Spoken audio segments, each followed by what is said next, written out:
I believe there are three factors that determine how we make decisions in life. And we really make decisions quite often on a daily basis. In fact, every time we do something, we are making a decision, So it's very important that the decision that we make always is beneficial to us, and it works in our favor in the long run. Now, the three factors that determine our decision making, in my opinion, are ego, your experience, and your emotional state at that point of time.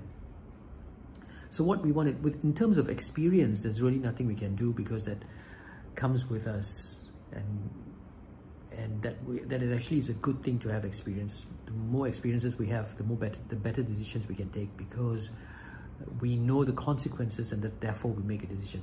But in terms of ego and emotion, it's not good. If we have a huge ego, we're not going to get very good decisions. And if we don't have a strong ego that is bordering, that leans towards very low self-esteem. If we have very big ego, then it leans towards arrogance and pride. So we want to try and keep the middle ground.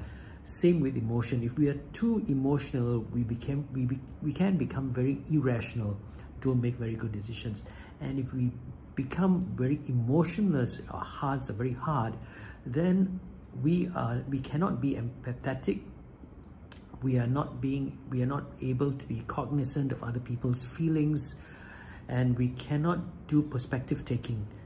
Yeah. So it's good to also stay in the middle ground. How do we stay in the middle ground? That's a very difficult question to answer. But what you can do is be very conscious, be very aware, be very mindful of what are you feeling at any one point of time.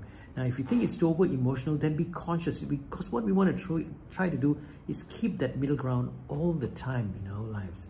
And the only way to do it is be very aware all the time. Because if you're not aware, the gray areas can become towards black, and it can get there, and it's very difficult to come back. So we have to constantly make minute, subtle changes in our emotion, in our ego, on a daily basis, even if you can't do it on a minute-by-minute basis. Keep track so that we don't tilt the other way. Now, Jesus says, "Watch yourself, or your hearts will be caused by debauchery and drunkenness and the cares of life." So he asked us to watch yourself. If not, our hearts will be caused that we don't know, we are not cognizant, that we are actually moving to this tilt. We are tilting towards this way, or we're tilting to the other way. So we have to watch ourselves constantly. And the reading is taken from the Holy Gospel according to Luke chapter 21, verses 34 to 36. It says, "Watch yourselves, or your hearts will be caused with debauchery and drunkenness and the cares of life. And the day will be sprung on you suddenly like a trap."